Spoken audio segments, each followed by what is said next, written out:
Un phénomène qui reste donc pour l'instant un mystère pour les autorités. Depuis la réouverture des boîtes de nuit le 16 février dernier, les témoignages de jeunes femmes et de jeunes hommes visés par ces attaques se multiplient.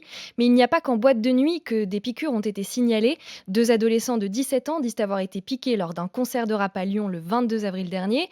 Et le lendemain, 9 autres cas de piqûres ont été signalés, cette fois-ci dans le Cher, lors d'un festival, celui du printemps de Bourges. La première question qui vient à l'esprit, c'est est-ce que c'est dangereux? Est-ce que ces piqûres ont des effets sur les victimes?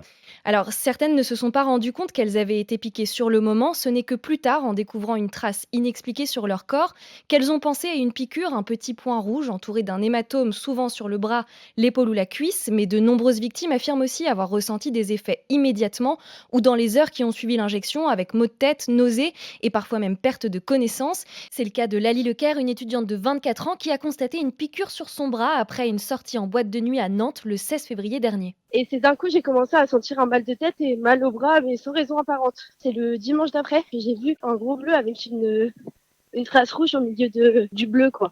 Le jour d'après, j'étais encore mal.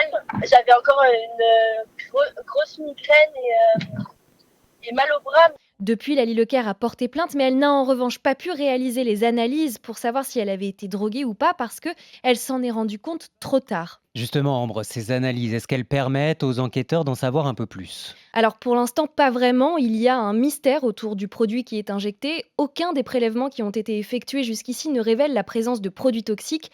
La principale raison, c'est que les analyses sont souvent faites trop tard pour détecter le GHB, par exemple, qui disparaît au bout de 6 à 8 heures dans le sang et 8 à 12 heures dans les urines. Et puis, personne n'a encore été interpellé. Plusieurs sources policières nous expliquent que les enquêtes sont très compliquées à mener. Il faut bien comprendre que ces piqûres, elles sont faites dans des lieux bondés, donc même s'il y a des caméras de vidéosurveillance, c'est très difficile de voir le geste. Et puis, il y a une autre inconnue, ces piqûres ne sont suivies d'aucune agression sexuelle. Sur les dizaines de plaintes déposées, seul un vol a été rapporté, donc on ne comprend pas les motivations de ces injections. On imagine que ça crée quand même des angoisses sur le milieu de la nuit. Quelles conséquences? Alors ça entraîne une certaine psychose, hein, mais une source policière nous rappelle qu'il faut rester prudent, on n'est pas non plus dans une épidémie de piqûres. Selon cette même source, il y a aussi un effet grossissant avec la médiatisation. Dans cette ambiance de psychose, certains clients de boîtes de nuit pensent avoir été piqués, alors qu'en fait il s'agit simplement d'une égratignure.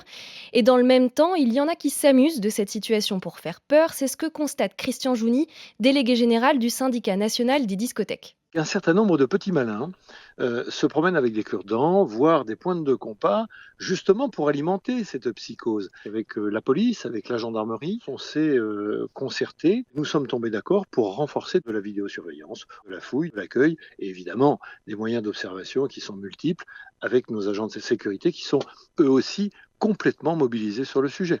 À l'approche de l'été, les responsables des festivals prévoient eux aussi de renforcer leur surveillance, mais ils sont un peu démunis parce qu'une seringue, ça reste très facile à dissimuler. Dernière question, Ambre, importante. Qu'est-ce qu'on fait si on pense avoir été piqué?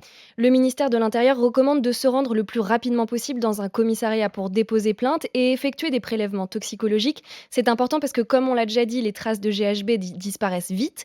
En revanche, si la victime ne souhaite pas déposer plainte, elle doit quand même aller dans un service d'urgence dans les 48 heures. Sans tomber dans la psychose, il est recommandé de suivre par prévention un traitement antihépatique et contre le VIH afin de ne pas déclarer le virus du sida.